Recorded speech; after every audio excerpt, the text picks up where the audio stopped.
The folks that were here at lunchtime, which we do for the college community, really enjoyed this presentation, so I think you will this evening also. So on behalf of the college, I bring greetings from Dr. Camille, who is in China, or he would be welcoming you also, but he doesn't have the gift of bilocation. Mm-hmm. So we wish him well in China, but he's doing emails and keeping up with what's going on around here. But we are delighted this evening to welcome Imam Omer Bajwa, the Muslim chaplain at Yale University. The title of his presentation is Catholic-Muslim Relations, Current Perspective and Future Directions. In a world that we live in that is in need of dialogue among nations, with individual countries, and among religious groups, we are fortunate to have this lecture this evening. I believe many of us recognize that to build understanding, we need to have knowledge and dialogue. Most of us are knowledgeable about the religious tradition we come from, but our knowledge of other religions may not be strong, and this limits our opportunity to see God through the lens of another and to establish common ground among religions, even those that share a common Abrahamic tradition, such as Islam, Judaism, and Christianity. For a Dominican college that promotes dialogue, listening, and speaking in our search for truth, we see this type of dialogue as essential to our mission. Pope Francis wrote this about dialogue. In the face of dialogue, especially interreligious dialogue, we are called to work together in the conviction that the future of all depends also on the encounter between religion and culture. How rich this can be if this encounter is a joint effort between Islam, Judaism, and Christianity. Imam Omer Bajwa is well posed to be our presenter today and to offer reflections on relations between Catholic and Muslims. And we are very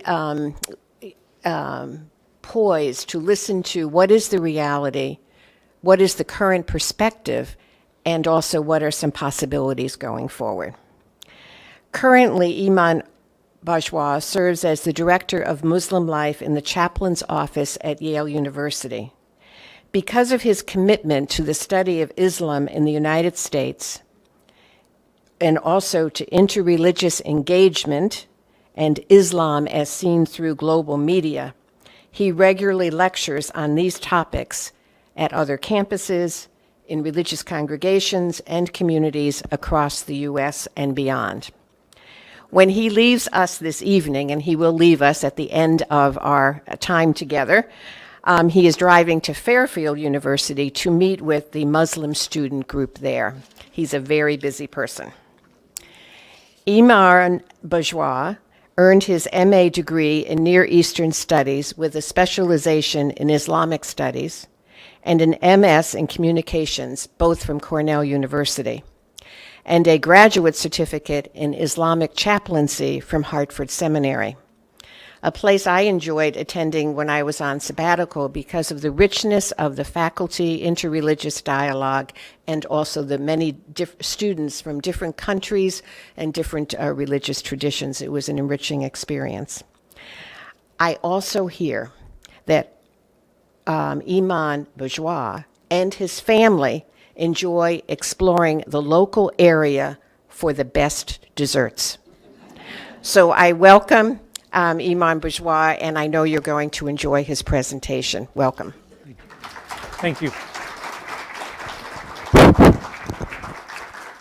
Thank you very much, Sister Ann. Thank you very much to all of you for coming out tonight. It's a distinct honor and privilege and pleasure to be invited to this named lecture series tonight. I'm going to get right into it. I have a lot of information to cover, and I also want to leave ample time at the end for conversation. I'd love to hear your comments and questions with the information I'm going to present. And all of my presentations are open source, which means that my email is right down here. Feel free to jot it down if you have follow-up questions, or if you would like a copy of the presentation, I'm happy to email it to you. I have hyperlinked resources that I use in my research throughout the presentation, and then at the very end I have a resource list of recommended readings on the last page, which will give you, much food for thought after we leave here from this conversation today. So I was invited to reflect on Catholic-Muslim relations, current perspectives, and future directions. And so what I'm going to do is I'm going to do a very quick crash course, right, in the last 1,000 years of history to get us to the present moment. But then we're going to spend a lot of time on the present moment. And you can't know where you are today unless you know where you've been before and where you're coming from. And that's why it is important, it's critically important to talk about the past, but really for the focus, I want to see where we are today and where we can go forward from there. Now, I realize that some of the print might be small. I'll read it out for the sake of the audience. And then again, all of this presentation, I think we're going to actually try to put it out on our website, and anyone can have access to it as well. I can email it to you. So, current perspectives. In 2016, there was a think tank at Georgetown University called the Bridge Initiative that did a seminal study led by a researcher and academic there, Professor Jordan Duffner, and it was entitled Dialogue in Danger, Report on American Catholic Public Opinion and Portrayals of Islam. As far as I know, it's the only study of its kind, especially recently, that's been done. And she looked at hundreds and hundreds of media articles from Catholic presses, Catholic publishers, and news outlets. So really a deep dive, as they say, a massive content analysis through the American Catholic media channels. And so here are some of the findings that she's presented. All of this data I'm taking from their website. It's a fantastic website. It actually has many, many resources on the website, and then there's a summary of the findings that you can link to as well. And so the first thing that she says is 30% of Catholics surveyed had negative views of Muslims, while only 14% had positive views. Nearly half of the Catholics surveyed either said they had nothing in common with Muslims or could not name any commonalities. Catholic online media portrayals of Islam often place it within the context of violence and terrorism, which is not unheard of, sadly. That's the prevailing narrative through mainstream media and has been, particularly after 9/11, but there's a lot of data that shows that it goes back decades before that. With headlines skewing negative and anger as the primary emotion conveyed through that coverage. Roughly half of Catholics, 45%, see Islam as encouraging violence, more so than other world religions.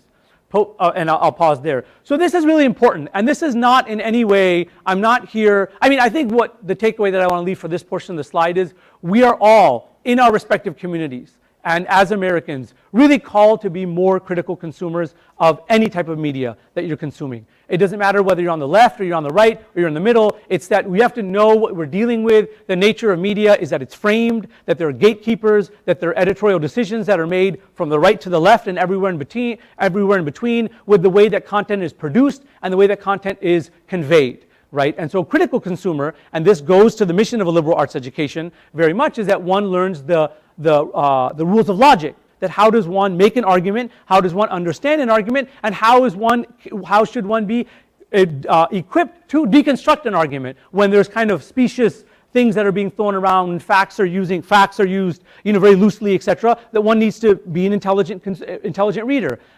I'll just make an aside before I go on. Is that's one of the things that they used to do very well in our educational system is teach reading comprehension. Is that when you read an essay, when you read an article, an op-ed, expository essay, when you read a news piece, is that you need to read it at one level and then ask certain questions to read it at a deeper level. And that's unfortunately what too many of us, from the right to the left, are sadly not doing, and social media doesn't help it. And I'll talk about social media quite a bit throughout, but I'll say this right now. The very nature of the way that social media content is produced and purveyed is that it's meant to be, it's what they call clickbait.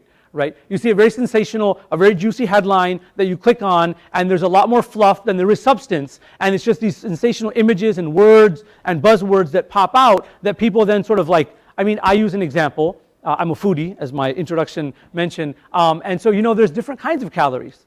There's nutritious calories. You can eat kale and broccoli, or you can eat potato chips. And they both might have equivalent caloric content, but they're nutritionally very different kinds of calories. And they will do different things to your body, to your digestive system, and to all of that. And so in the same ways, not all information is the same, right? And so we have to be careful of the kind of information that we're consuming. So what I mean to say is, this is just a snapshot, right, of what's out there. But we can do better. We can all do better. right? And so this is the part where we're going to rip off the Band-Aid very quickly, and I'm not here to kind of put people in a damper mood, but we're going to talk about really wonderful things in just a moment. So in 2006, the former Pope, Pope Benedict, gave a very famous lecture at Regensburg University in Germany.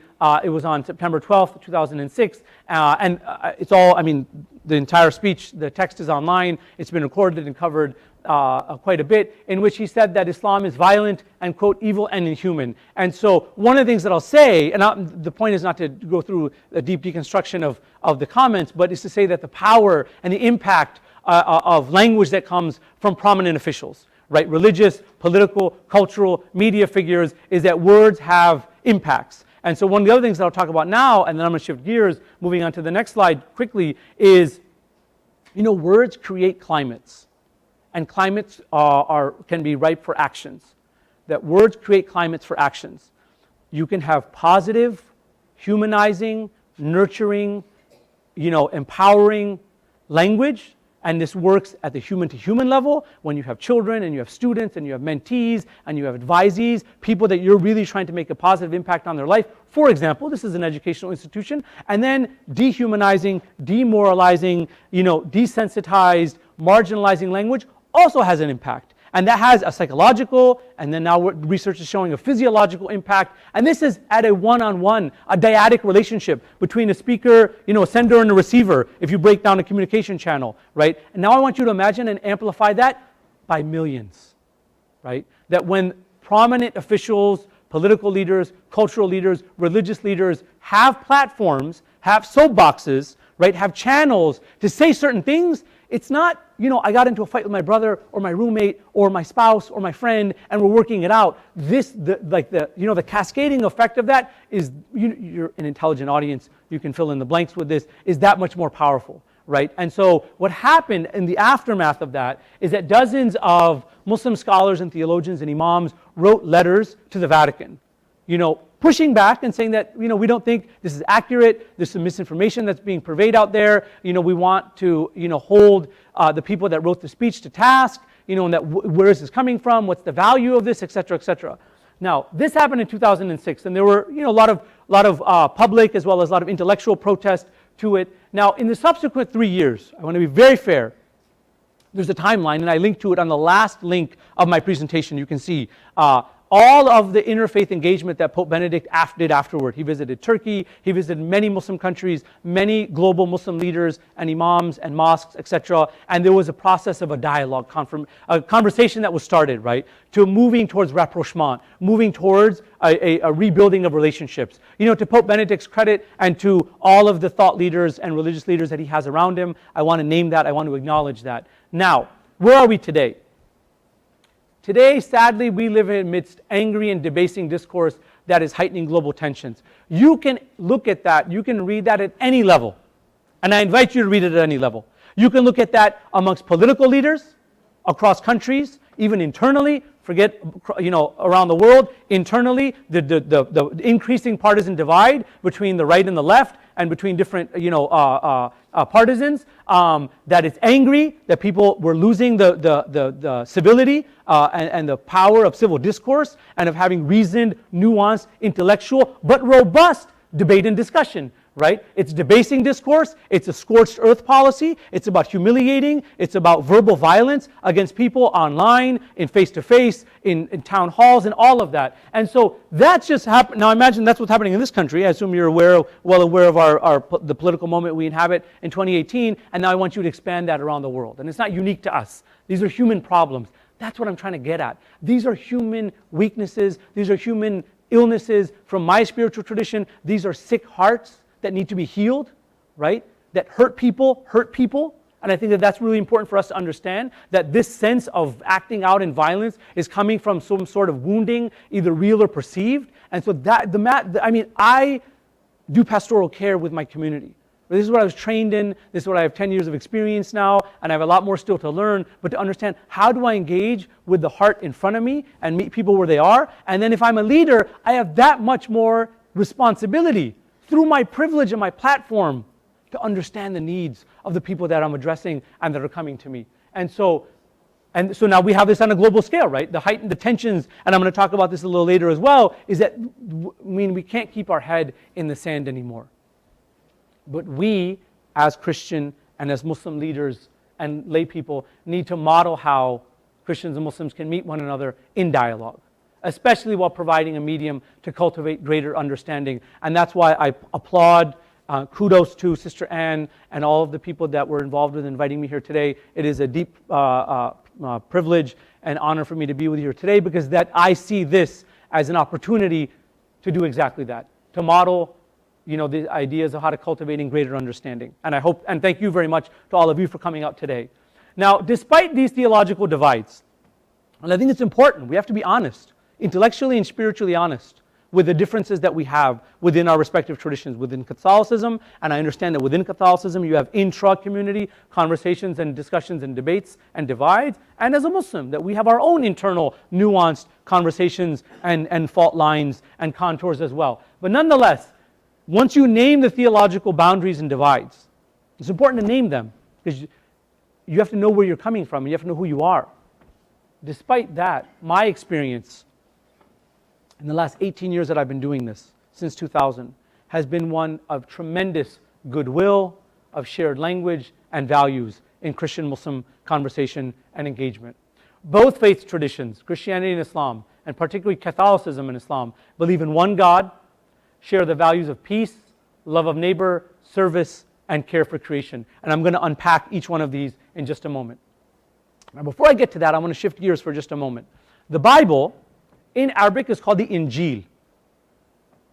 It is loved and respected by Muslims around the world. That the Injil, that's literally the word in Arabic, that's the word in the Quran as scripture. I'm going to show you pictures, I'm going to show you examples of that in just a moment, is spoken about very reverentially in the Quran. The Quran speaks openly about Jesus, about the Messiah, and about Mary. Now, before I go on, I just want to, we talked about, I'm going to condense crash course in history. When you are honest about your theological divide, you have to be honest about your history as well. There's a history that needs to be named, right? 1,000 years ago, the Christian world and the Muslim world were engaged and locked in brutal conflict, horrific conflict for over 100 years, known as the Crusades.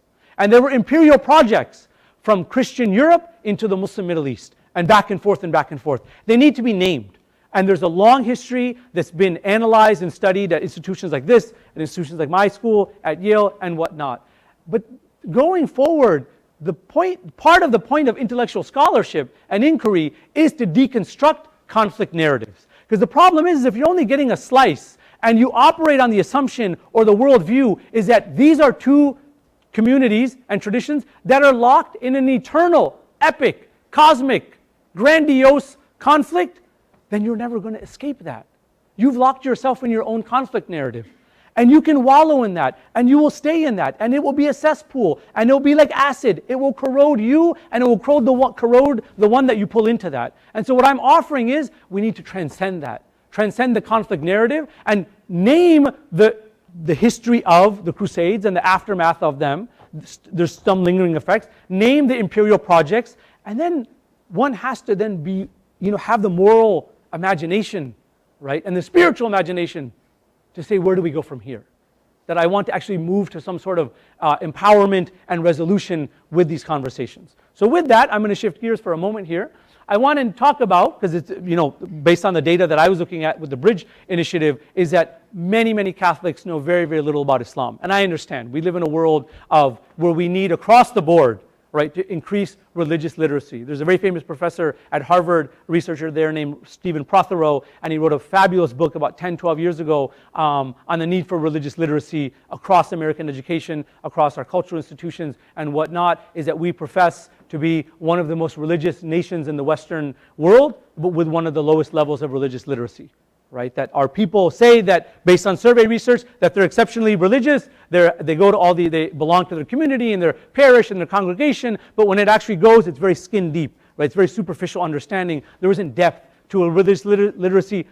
It's one thing to know about the other. It's another thing not even to know much about your own faith, right? And so this is the challenge of our times. But to meet that need, here I'm going to spend 2 slides just giving you a really brief window into the position of Jesus in Islam. So bear with me, I'm going to read through this, and I'm happy to share this afterward. There's a lot of information there. Now, Jesus, Mary, and the angel Gabriel are all named in the Quran, as are Adam, Noah, Abraham, Moses, and many other biblical figures. Hopefully this is resonating, right? This is like you're connecting with this, is that these are people that you're familiar with from your own scriptural and spiritual tradition, and that what I'm here to tell you is that these are people that are named in our scriptural tradition as well. Muslims believe that Jesus, peace be upon him, the name is Isa in Arabic in the Quran, is the prophet of God and the Messiah who was sent to guide the children of Israel with the new scripture, the gospel. He was born to the Virgin Mary and will return to earth before Judgment Day to restore justice and to defeat the false Messiah, also known as the Antichrist. These are foundational theological beliefs in Islam. All Muslims around the world are taught this. It's in the Quran. It's in Muslim theology. Muslims will recite, peace be upon him, which is this Arabic symbol right there. That's actually stylized Arabic script. Will recite peace be upon him whenever they refer to Jesus, peace be upon him, just as with all other prophets. And the Quran, in fact, mentions Jesus by name 25 times throughout. Mary, known as Maryam in the Quran, peace be upon her, is the only woman to be mentioned by name in the entire Quran, and there's an entire chapter named for her, named chapter 19. It's actually a really beautiful chapter, and if nothing else, I encourage you to you can go to YouTube, you can Google this, just listen. Just listen to the recitation of that chapter. It has a phenomenal melody and rhyme scheme and power to it when you hear it. I wish I had time, I'd play some for you as well. I have a whole separate presentation I was telling Sister Ann earlier today. I have a separate presentation that I call Jesus in the Quran and in Islam, which I'm happy to share with people if they're interested, which actually goes verse by verse by verse through the Quran, through Muslim scriptural sources that elucidate all of what I'm sharing with you in 1 to 2 slides. Mary is actually mentioned more times in the Quran than in the entire New Testament. Muslims believe that Jesus performed many miracles. The Quran says that he gave sight to the blind, he healed lepers, he breathed life into the clay birds, and he raised the dead. The Quranic narrative and story of Jesus' birth is also the story of his first miracle, when he spoke as an infant in the cradle and declared himself to be a prophet of God in Muslim narrative. And so my point with this is to highlight the commonalities that we share in the respect, love, and veneration for the central figure of Jesus, peace be upon him. Now moving forward, we're going to get back to our main topic, but this is really important to highlight. These are the Quranic titles for Jesus. So I said he's mentioned 25 times by name. And he's referred to by these titles in other places in the Quran. So just to give you a window into, where Islam is coming from and relates to the figure and the personhood of Jesus, is that he's called a prophet, a nabi. These are the Arabic words on the right, transliterated, and these are the English translations of those words. Rasul, messenger of God, Minas Salihin, of the righteous, Kalimatullah, the word of God, Ruhum min Allah, the spirit from God, Ayatul Linnas, a sign for humanity, Rahmatum minna, a mercy from God, Ibn Maryam, the son of Mary, Wajihun fid dunya wal akhirah, eminent in this world and the next, and finally as Masih, as the Messiah, the anointed one. And so, I don't mean to belabor the point here, but just so that you understand is that this is one of the many commonalities that I hope you leave here today with, is what the contact point we have between Jesus the Messiah, peace be upon him, and his mother, Virgin Mary, peace be upon her. Now, with the backdrop that I gave you before, right, with the long history of Christian-Muslim encounters, which we admittedly went through very quickly, up until the present moment, or about 10 years ago, with Pope Benedict's remarks, that initiated a really remarkable project. That happened in 2006. In 2007, dozens of scholars from the Muslim world were in contact and communication with dozens of other theologians and scholars in the Catholic community, particularly through the Vatican. And they said, look, we need to sit down and we need to have some serious conversation, about the contact points that we have and about what's at stake. That was the genesis of this project, known as the Common Word. This is hyperlinked right here. You can check it out. It's literally acommonword.org if you want to go to the website. This is that's the logo right there. And in 2008, July of 2008, literally across the street, or right down the street at the Yale Divinity School, they hosted the first ever of its kind symposium. They brought together hundreds of theologians and scholars from the Christian world and from the Muslim world, and had them together for several days of this mutual exchanges and for benefit and for to come away with some sort of understanding. They produced a brilliant document.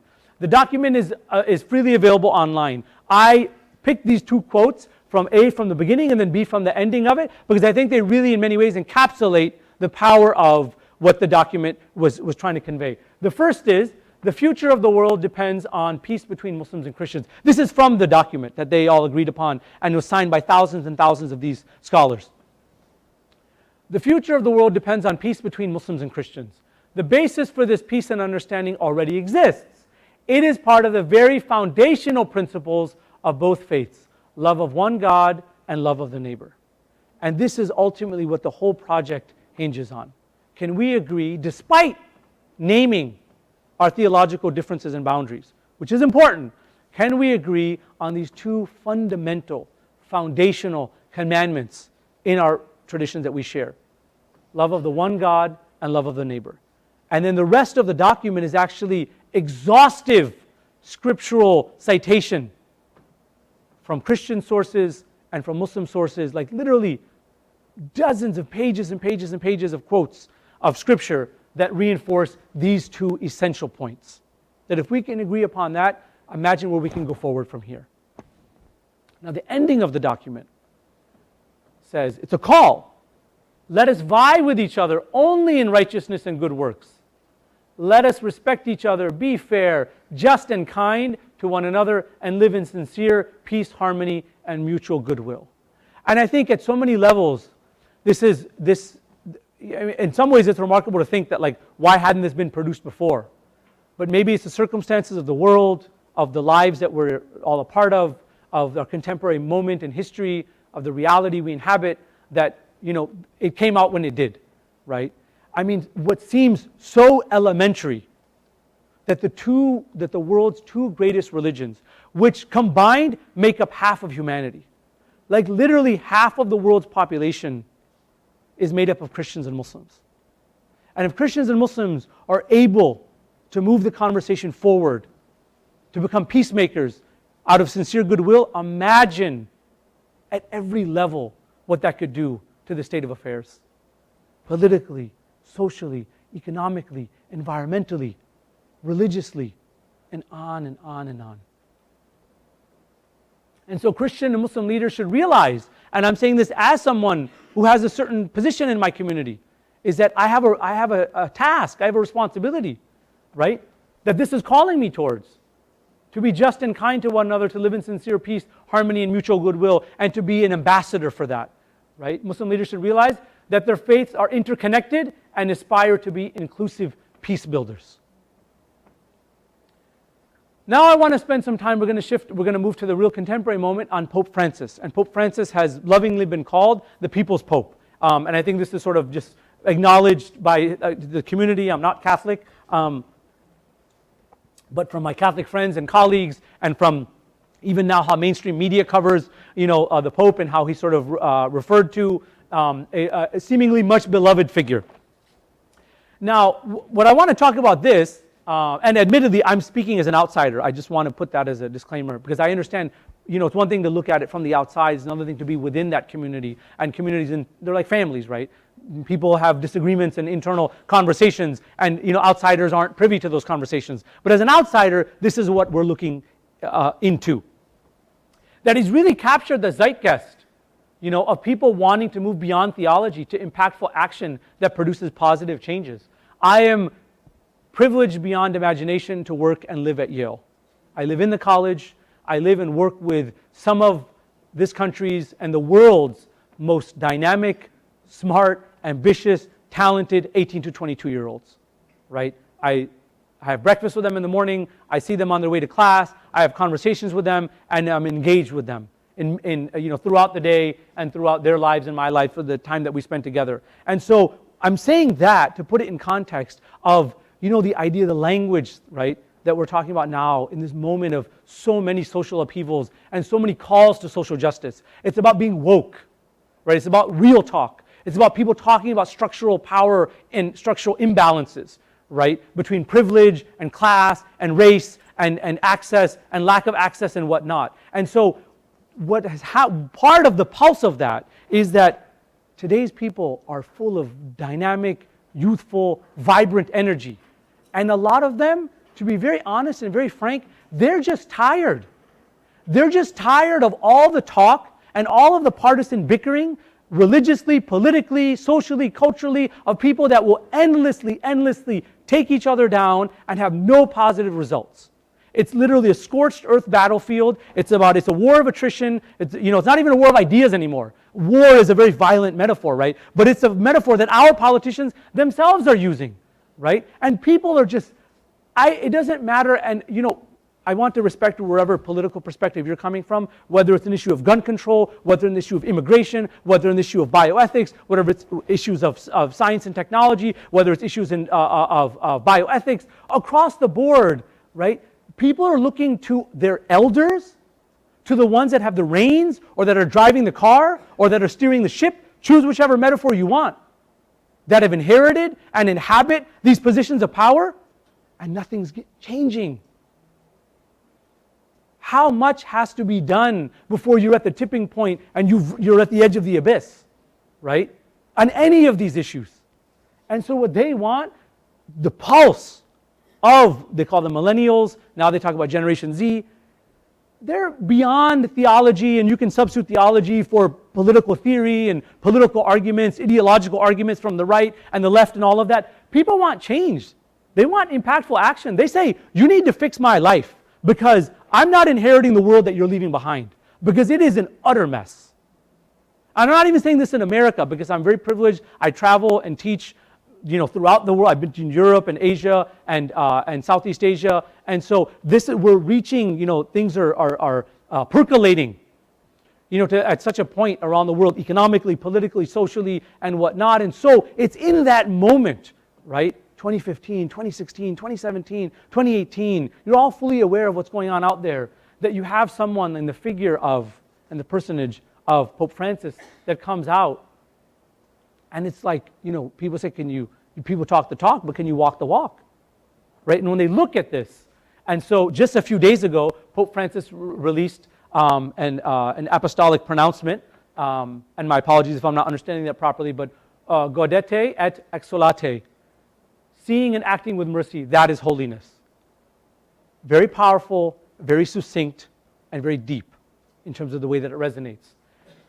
Pope Francis's message of mercy and humility resonates very deeply with Muslims around the world. 1.6 billion people around the world, living in an era where the Pope is tweeting and is on social media, and so much of the world's population is following, right? People are not reading print magazines or newspapers anymore. People are following in real time with instantaneous results.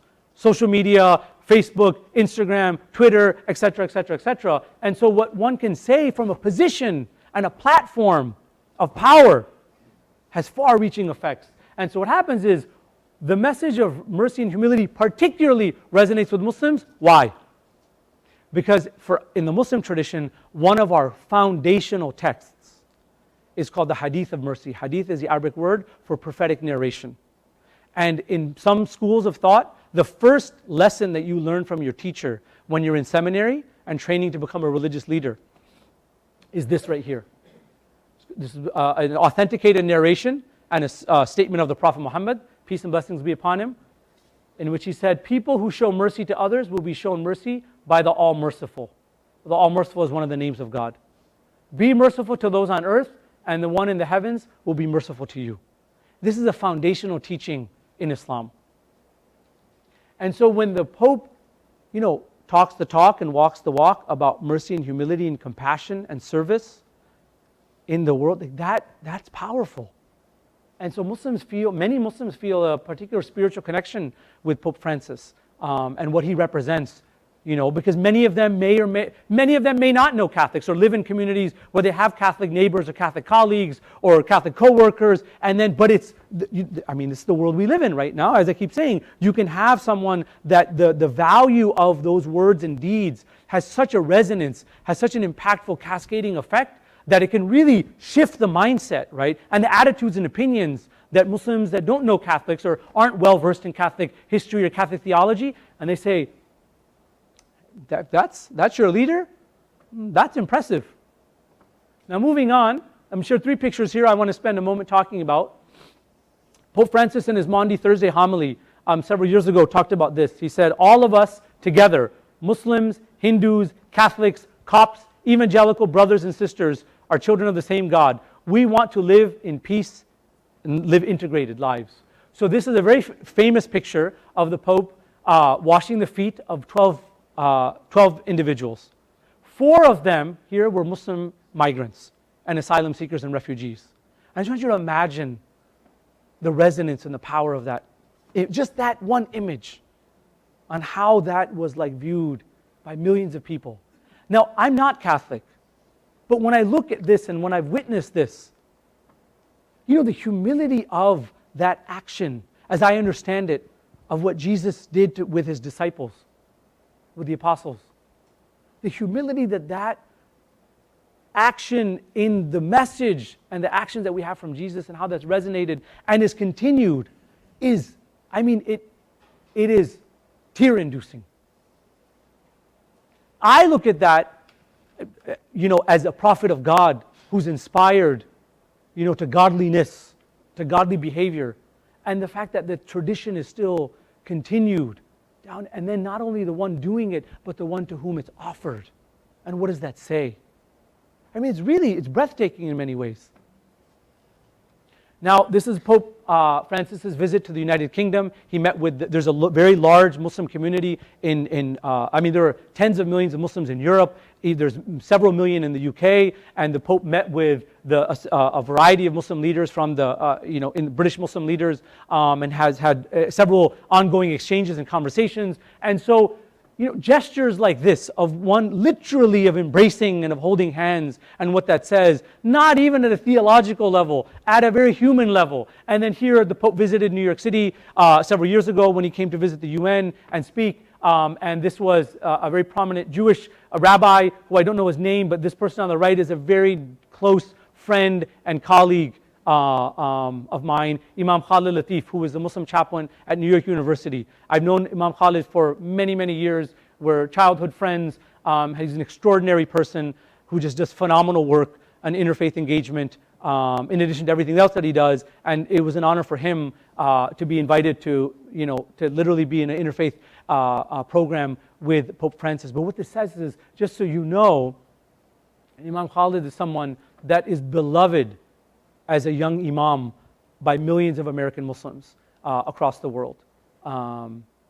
Incredibly passionate, incredibly competent, incredibly erudite, visits with refugee populations around the world. You can look him up and follow him online. I'm honored to call him my friend, and I was actually in Saudi Arabia with him very recently on a pilgrimage trip just a few weeks ago. But this speaks volumes, right, to the kind of work and the message that the Catholic leadership is bringing, and engaging with the Muslim community.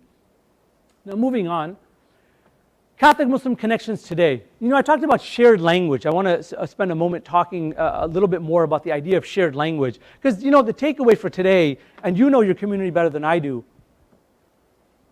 but the takeaway really is that where do we go with what we have going on in the world today, right? So this idea of shared language is, from a lot of contemporary Catholic thought, some of it evidenced by the Pope, some of it coming from other channels, is these ideas of service and ethics and community and spirituality. And from my understanding, the core principles of the Dominicans are you have service and you have community, right up there. And so these resonate very deeply with Muslims, because we literally have our own words for each one of these in Arabic as a concept, and then the way that it plays out and how that opens up space for us to engage with the quote-unquote religious other. The idea of service in today's world, the idea of ethics, of reviving and talking about ethics, the idea of spirituality, where you have people are in pain, people are searching, they are turning to any number of things. They're turning to substances, they're turning to experiences, they're turning to relationships, they're in search of something greater than themselves. right? And there is a lot of synthetic, artificial spirituality for sale in the world today, right? We live in this marketplace of ideas. It's one of the logical conclusions of capitalism, right? That people can get in and be snake oil salesmen and, could be shucksters and all this kind of, and then there's authentic, grounded, verifiable spirituality, right? That has authentic chains that it connects to. And the idea of community.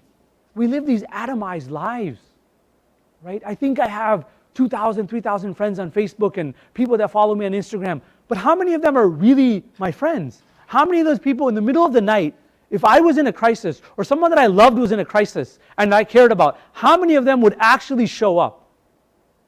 Versus the idea of a community. The idea of like, I've got your back. I'll do my best to be there for you. Talk is cheap. It's about the people you can really count on. I had a very close friend of mine at Yale. He was a teacher at Yale Hospital, Yale Medical School, that died of cancer at the age of 42. God bless his soul. Remarkable, beloved person in his community. Lives in Hamden. I mean, when the news came out, like his neighbors, his co-workers were flooding. I mean, that's the kind of life that you want to live. That you have people in your life that you connect with, human to human level. And how is this evaporating today in these atomized lives that we live? And, you ride the subway to work or you're in traffic and you're so consumed and obsessed with your problems. And it's not that we don't have problems. Everybody's got problems, right? But who actually, honestly, not to be too harsh, but to be real, how many people care about your problems? Because they got their own problems. But then the idea of the community, right? And this is not some, trust me, this is not some unique idea that I have.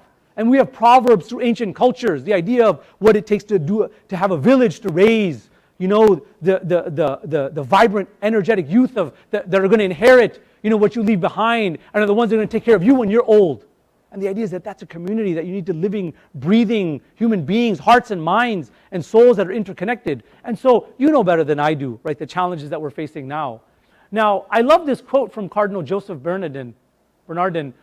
He wrote the call to consistent ethic of life that weaves issues of life and social justice into a seamless garment.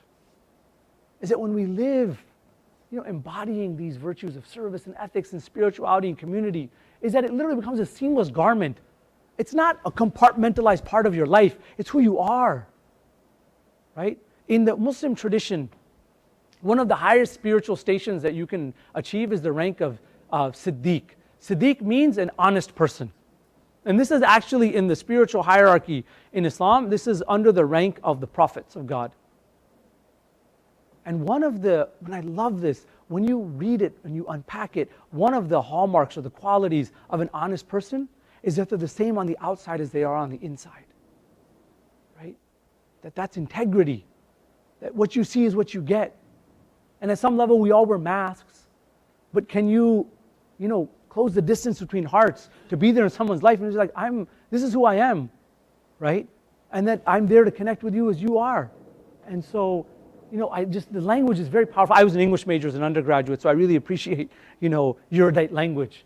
Now, both Catholics and Muslims are trying today, in today's world, to voice a greater moral conscience to reorient humanity. In our tradition, there's a hadith, there's a prophetic narration that, and I'm summarizing it here, that humanity is on a ship. And this may even evoke the imagery of the Ark of Noah, right, which was literally there to save life in the midst of all of the turbulence and the turmoil out there, that humanity is on a ship. And the ship can go any number of directions. And if there's an iceberg that is an impending danger, it behooves the people that are responsible for navigating that ship to reorient the direction. Because it's literally disaster for everyone involved, right? And so we have to ask ourselves, what direction is humanity going in? I believe as Muslims, we're tasked with this.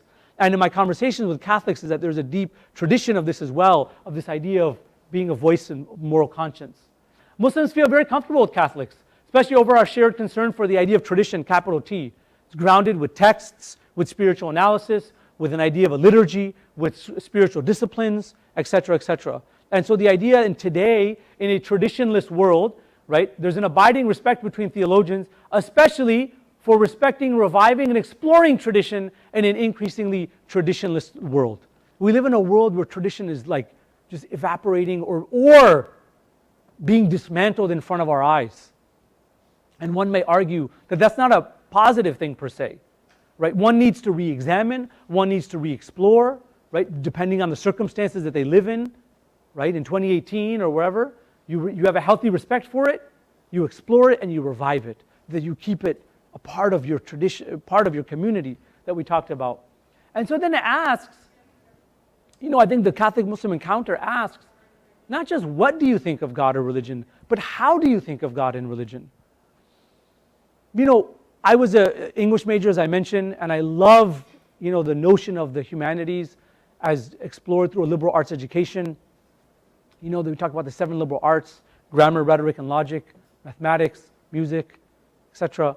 And the idea is that these are the arts of the mind, right? That education comes from the Latin educare, which means to lead out of darkness and ignorance into light and enlightenment. And so the idea there is it gives you the critical thinking skills and the critical apparatus to ask the important questions. Not just what, I'm not just dissecting it and analyzing it and dismantling it, but I'm asking how, not just what do you think of religion, and religion is X, Y, and Z, it's a specimen, I'm going to dissect and I'm going to cut up and I'm going to display to the world. Pardon me. But how do you think of God? Why do you think of God? How do you think of religion? Why do you need to think of religion? These are healthy questions that need to be asked. But we're living in a time now that either people aren't interested in asking those questions or they're incapable because they have their own ideological baggage and agendas that they come to this. And we're all products of our environment and our education. I understand that, right? But I feel that Catholics and Muslims are uniquely positioned to ask these kinds of questions.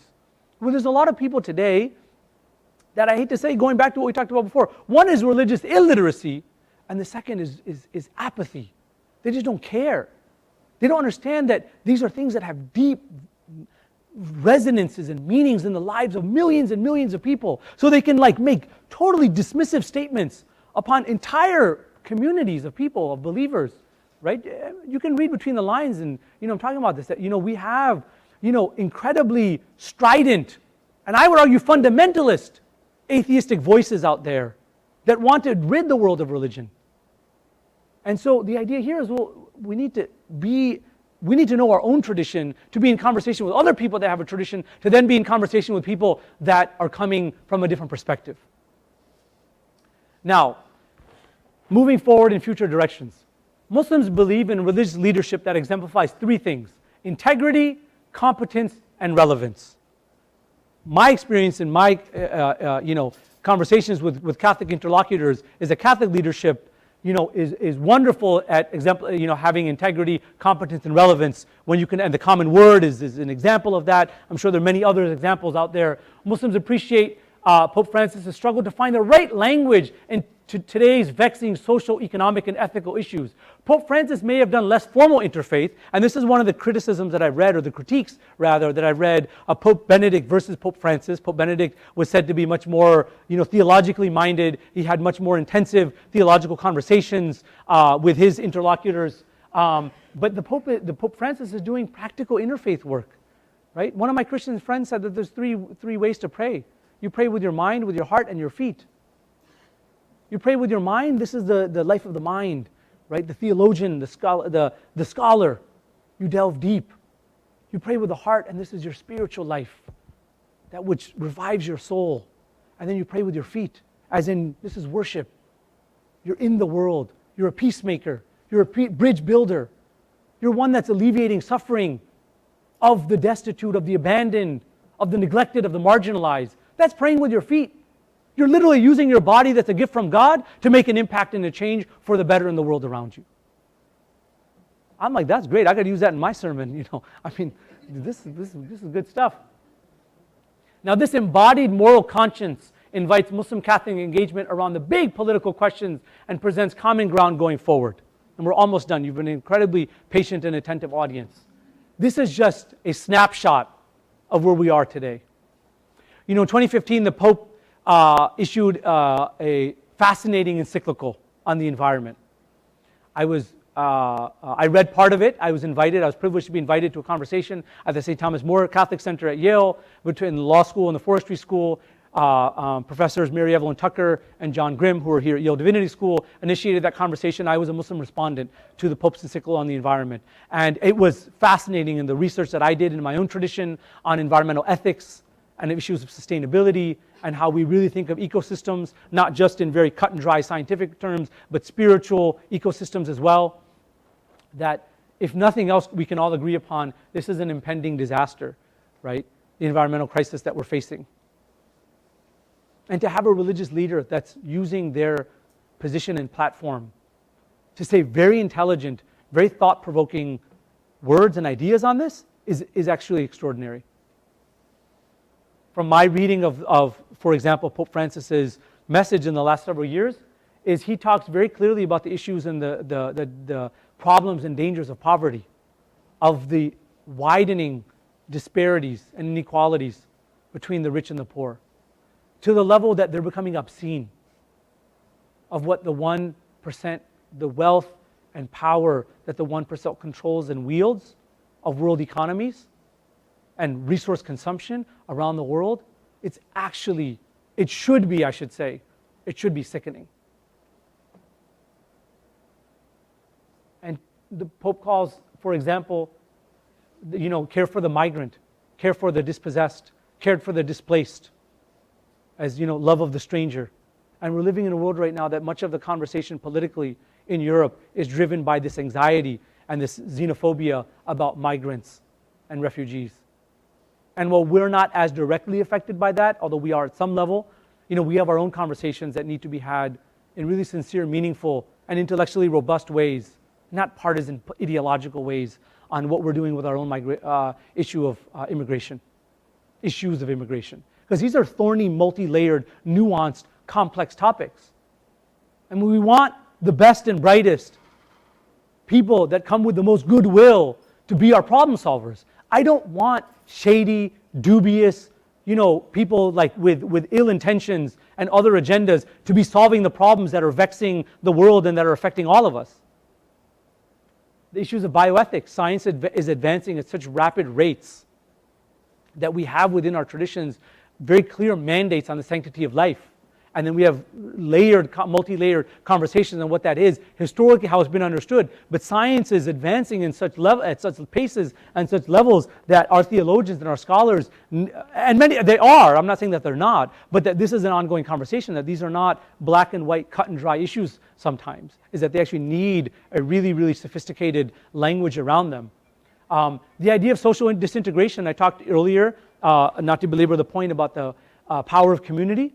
We're living in times now, and many of you may know this better than I do, or are seeing it happening that I'm blind to, is that these are times of social disintegration, of atomized lives, of people just feeling completely disconnected, whether it's by their own making, oftentimes, or whether they're being pushed away. And then you have to think about the consequences of that, of what that social disintegration does. I come from a tradition that deeply cherishes the idea of family, of knowing your lineage, of who you are and who loves you and who raised you and what that means at multiple levels. And not just the family that raised you, but the community that raised you and the people that have seen you grow up and the people that you may have just met yesterday, but that you want to be in community with and develop a relationship with. And then we live in a world now where that's like it's made a mockery of, and it's discarded, or it's used in very cheap and facile ways of the community that we have online and whatnot.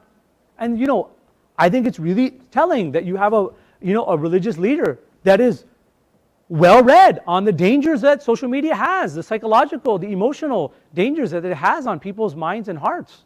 Right? These are conversations that our leaders need to be talking about. Yeah, it's great to have some psychologists over at the Yale Psych Center talking about addictive behaviors that happens with people. But I mean, these are things that bleed into multiple levels of society. The dangers of materialism. We live in a consumer-minded, driven society.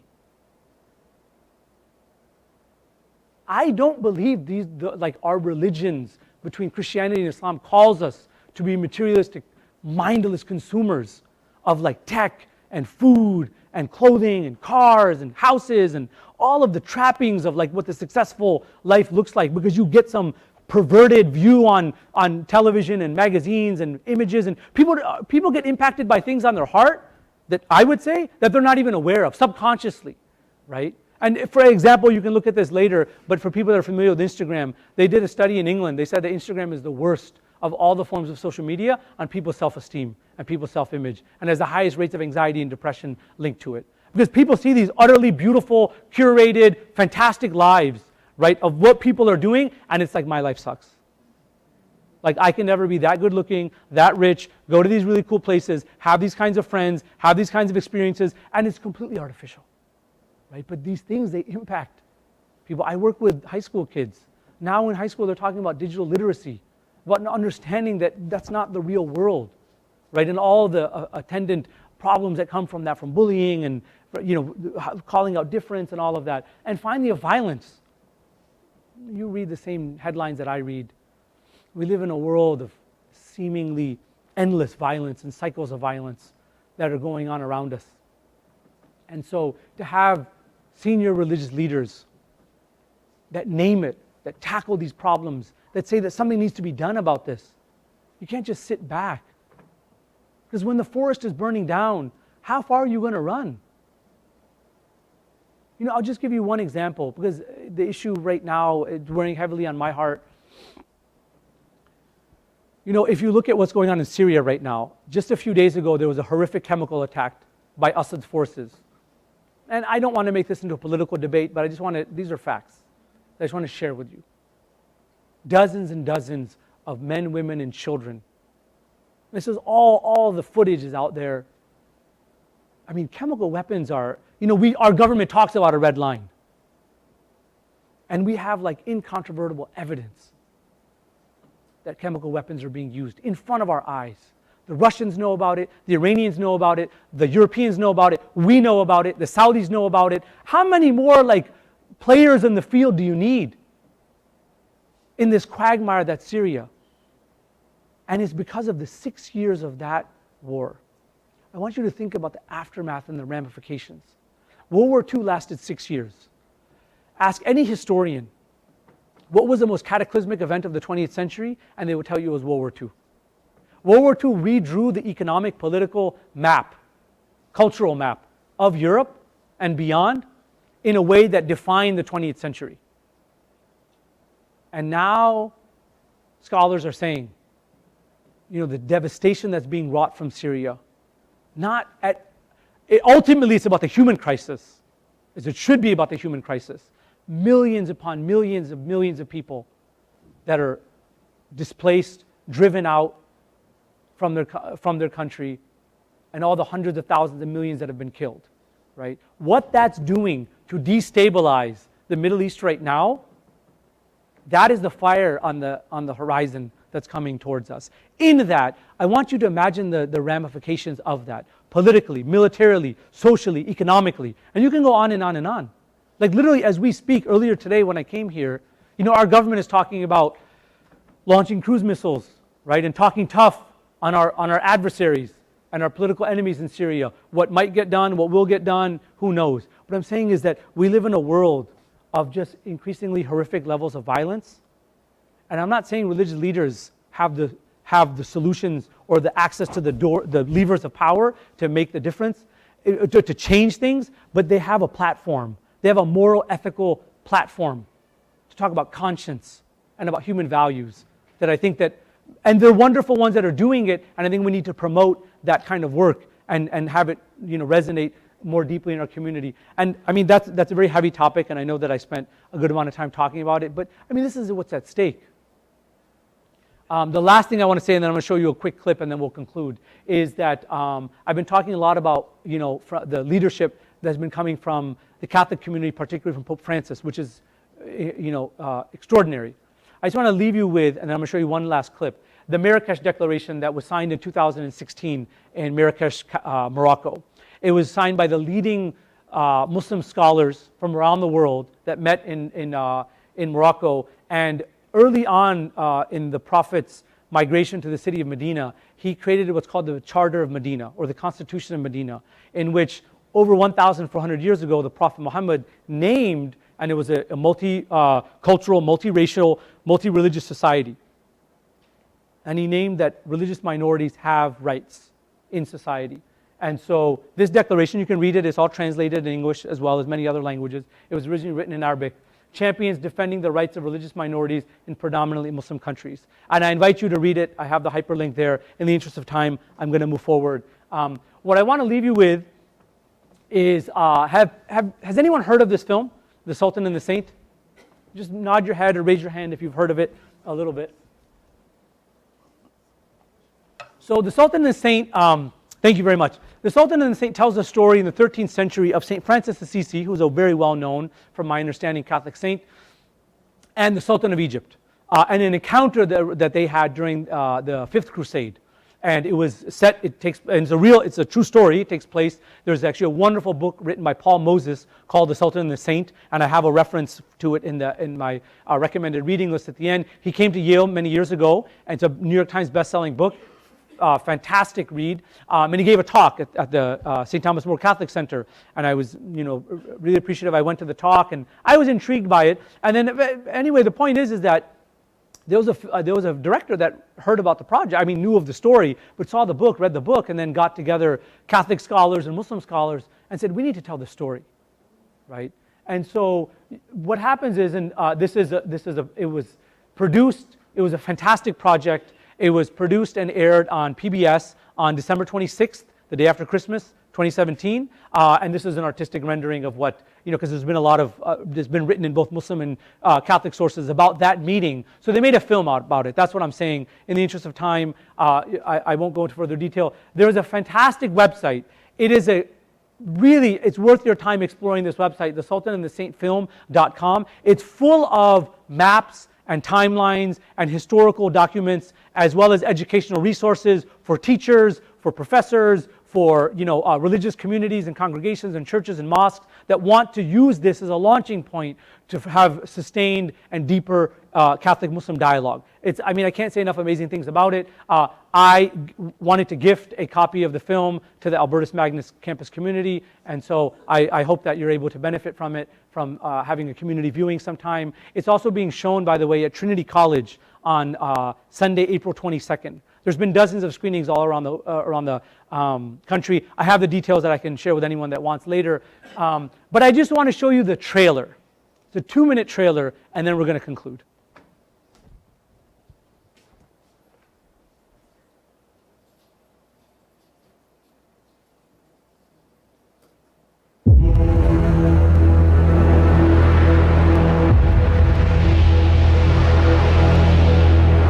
It is the height of the Crusades. Muslims and Christians have been fighting one another in a war that has raged 120 years. As death and misery mount, St. Francis of Assisi and the Sultan of Egypt, Mohammed al-Kamil, nephew of the famous Salah ad-Din, defy their angry times and human nature itself to cross the bloody battle lines and meet in peace. But will it make a difference? How does anyone stop the violence in a seemingly endless conflict?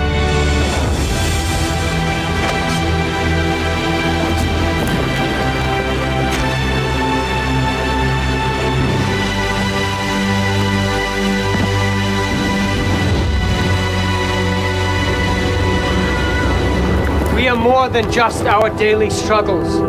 Where there is darkness, light. Where there is sadness, joy. The Lord has made us for a greater purpose, to be instruments of His peace. When Al-Kamil comes to the throne, he's in a rather precarious position. These two were indeed seeking peace in the midst of war, so they were open to being transformed by the person who was allegedly their enemy.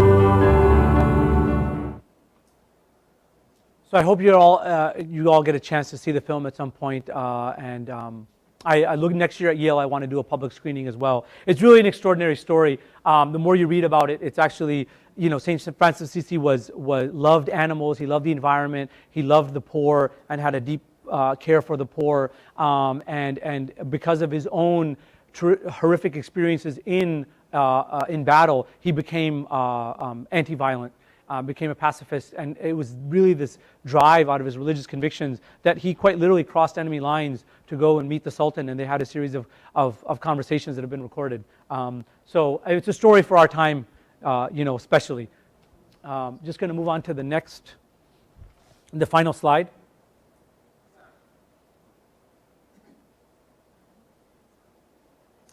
I want to end with a quote from Rumi. Many people have heard of Rumi. Rumi is the beloved international Sufi Muslim poet, originally from Persia. He lies in Konya, Turkey. I was very fortunate to travel there and study there.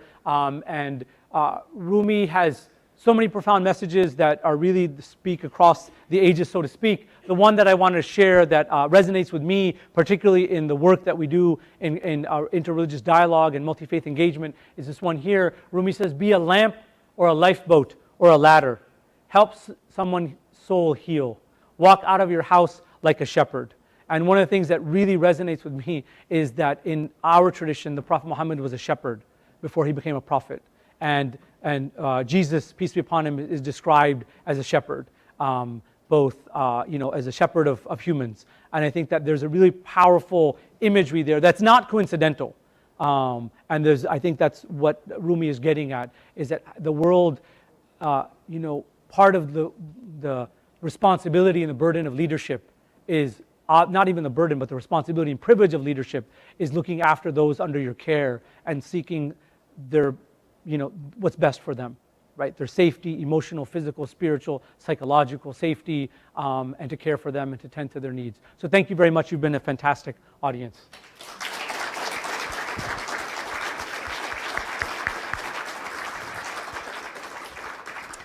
Well, we have been enriched. I'd like you just to take a moment, just of quiet.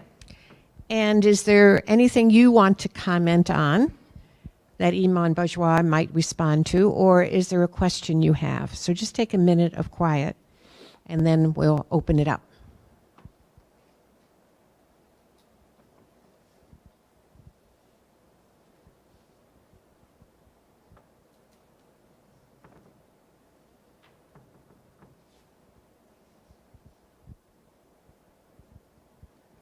Any comment or question?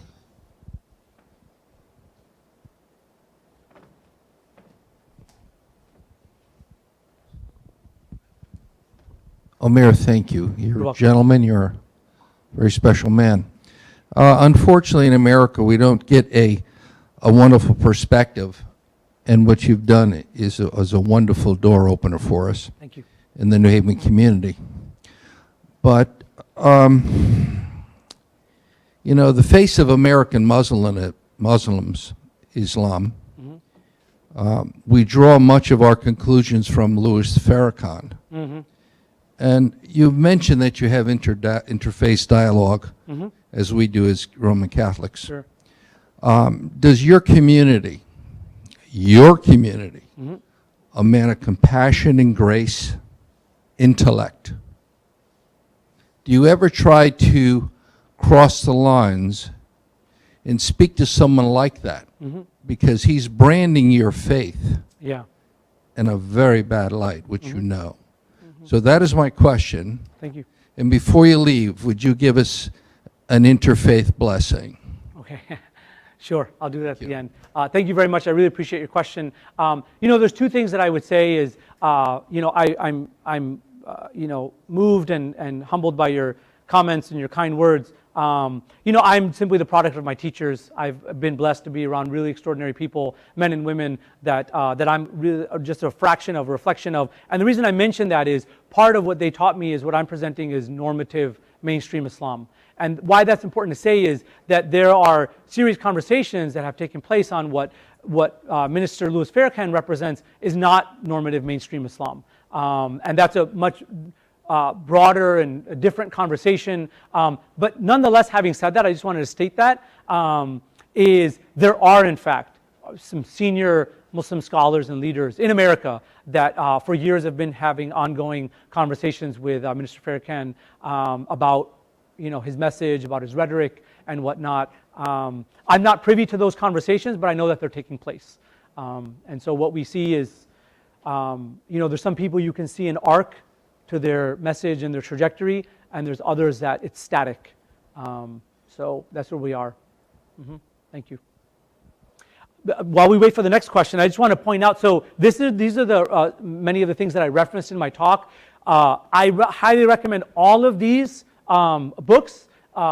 If nothing else, if you're looking for really I'll just give you a very quick annotated bibliography on them. This is a book by Professor Jordan Denari Duffner, who is at Georgetown. She works at the Bridge Initiative, and she wrote this book called Finding Jesus Among Muslims, How Loving Islam Makes Me a Better Catholic. Fascinating book. I really encourage you, if you're interested in checking it out. She's very sincere in her Catholic faith, but also in the relationship she's had and developed as a scholar with Muslim communities and the Muslim tradition. Professor Richard Bulliet is a very well-regarded professor at Columbia University. He wrote a book called The Case for Islamo-Christian Civilization. John Esposito, who is also a legendary professor of Islamic studies. He's Catholic himself. He teaches at Georgetown. He runs a center there on Muslim Christian understanding called What Everyone Needs to Know About Islam. Prince Ghazi bin Muhammad, who was part of the Common Word, I believe, 10 years ago, wrote this book called A Thinking Person's Guide to Islam, which is actually very recent. So a lot of the conversations we had about contemporary affairs and violence in the world and whatnot, he works into addressing those in his work. This is the book right there by Paul Moses, The Saint and the Sultan, The Crusades, Islam, and the Francis of Assisi. And so anyway, I'm happy to talk more about these if anyone is interested, but I also wanted to open it up to any questions from the audience.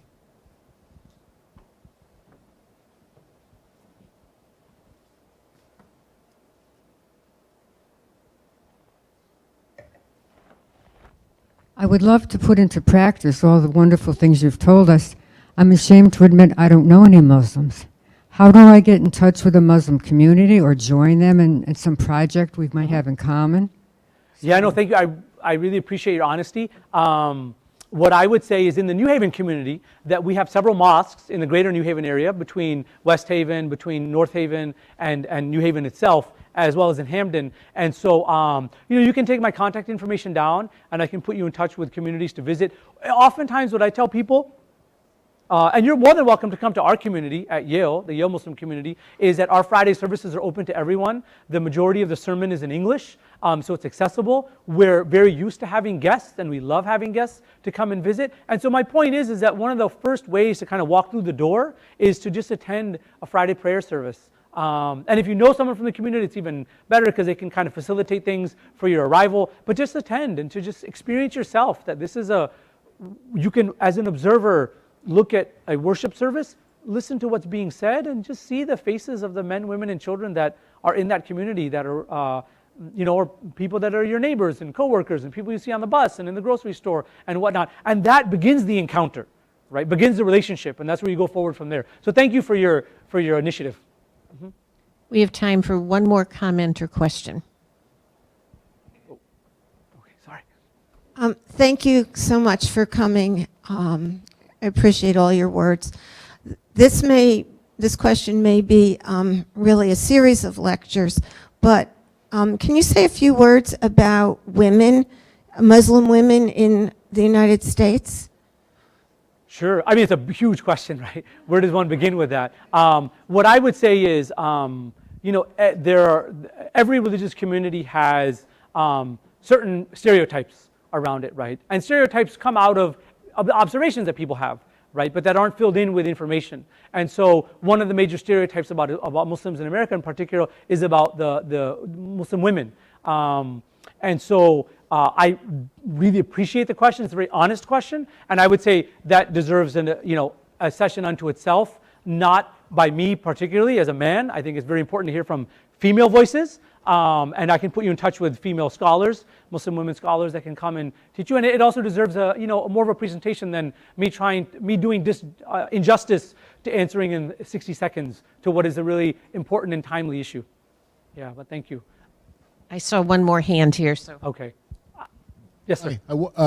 With regard to what's happening in the Middle East right now, what possibility exists for reconciliation between Sunni Islam and the other main branch that's centered in Iran, whose name I can't remember Shia. right now, Shiite? Sure. What possibility exists for reconciliation there, and if it's able to be done, what implication would that have for peace in the Middle East? Yeah, it's a fantastic question. Another one, it's a doozy, like the other question that was asked, in that, I really appreciate it because it's very real, it's very timely. Both of these questions are. I can't do justice to it because I'd want to give you a more in-depth answer. Maybe at some point I can visit in the future and we can unpack that, and it deserves to be unpacked and needs to be unpacked. I believe that the Prophet Muhammad was an optimist, that he looked at, even in the world that he lived in, a world of challenges, of violence, of oppression, and of the innocent being hurt. He was an optimist in that. That was his orientation in his relationship with God. Why am I saying that? Is because that's the way my teachers taught me, is that the world looks dark and there's a lot of gloom and doom out there, and one has to be real and acknowledge it, but one has to also believe in the power of God to help heal our hearts. Right? And so I do believe that reconciliation is possible, and there's a lot, I'll end with this, there's a lot that's being done. It's the challenges, right? And with all due respect to people that work in the media, is that, people having substantive and meaningful relationships and conversations and encounters doesn't make headlines, right? People working behind the scenes to fix broken communities and broken systems, and that's not going to be sensational, right? It's sensational when you have anger and violence and whatnot. And so all that's to say is that I know people that between the Sunni and Shia community internationally as well as domestically are really doing groundbreaking work. And and I love this metaphor, I learned it in seminary, the idea, especially when you work with young people, is you plant a seed and then you have to let the seed germinate. It takes time, right? You have to water it. The seed needs to be exposed to oxygen and sunlight, and then when the seed eventually, germinates and comes out, it'll be something beautiful. And so the work is being done. We might have to wait a little while to see the results of it. So thank you. Thank you. One more and then the blessing. It's Okay. a comment rather than anything. My name is Raga Mazen. I'm a professor of psychology at Albertus Magnus College. I was honored, I'm a Muslim, I was honored Friday by the best Catholic school, Albertus Magnus College, last Friday. And I just want to thank the college for embracing. Thank you. Thank you to the leadership. Thank you. And she is a dear. No, That's okay. I want to respect everyone's time. Would you offer us a blessing? Sure. So let us pray. In the name of God, the beneficent, the merciful. Oh God, we ask for your blessings and your facilitating the work of being peace builders and bridge builders and peacemakers to bring the hearts of the wounded, of the broken, of the abandoned, of the marginalized, and of the forgotten, to bring them together. Oh God, we ask you to make us agents of change, to be agents of light, to bring people to truth, to honesty, to compassion, to love, to humility, and to reconciliation. And oh God, we ask you to overlook our weaknesses and our limitations, and out of your infinite mercy and blessing, to bless us with the best of this world and the best of the next world. Amen. Amen. Thank you. Thank you.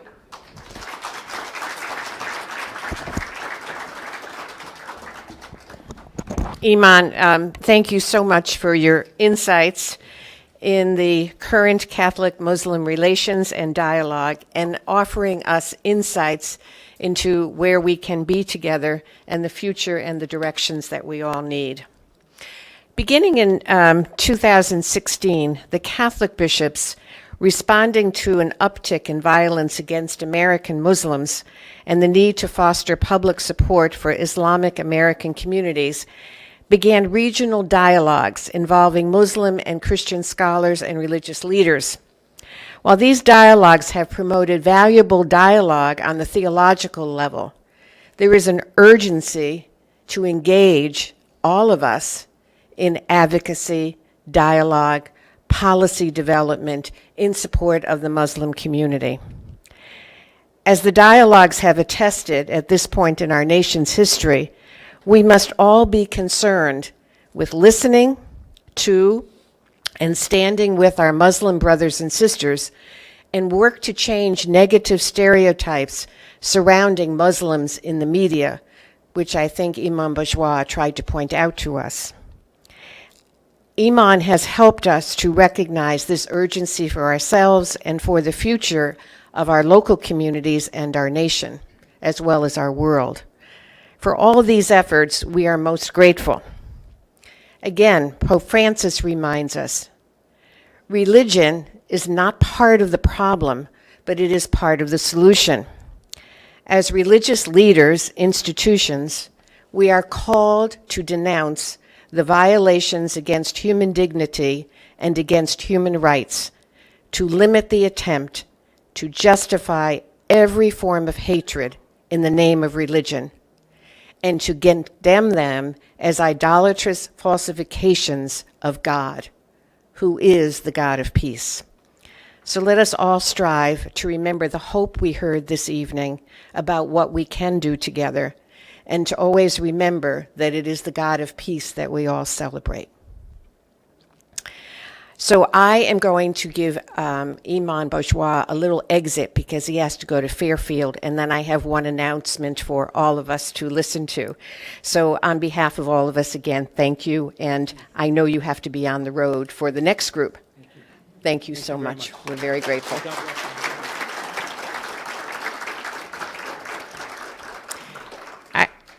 I think, as most of you know, the St. Thomas Aquinas Lecture Series is made possible through the generosity of Marie-Louise Bianchi, who was the class of 31, who gave an endowment to the college to promote the teachings of St. Thomas Aquinas and all things that reflect the life of the mind in the Dominican tradition. I am sure Thomas will be very pleased to have us engaged in these conversations this evening. On the table are some sign-up sheets if you're interested in being on our mailing list for next year's lecture series. If you receive the postcards now, you don't have to sign up again. Before we depart, I want to introduce you to Alyssa Cruz, who is doing an internship with the New Haven Symphony Orchestra.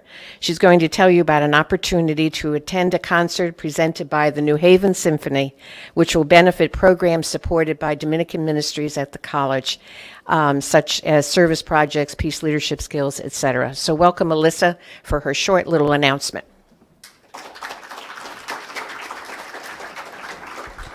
Good evening, everyone. My name is Alyssa, and I'm currently a junior here at Albertus. I'm going to speak fast because I'm supposed to be in 2 different places at once. So,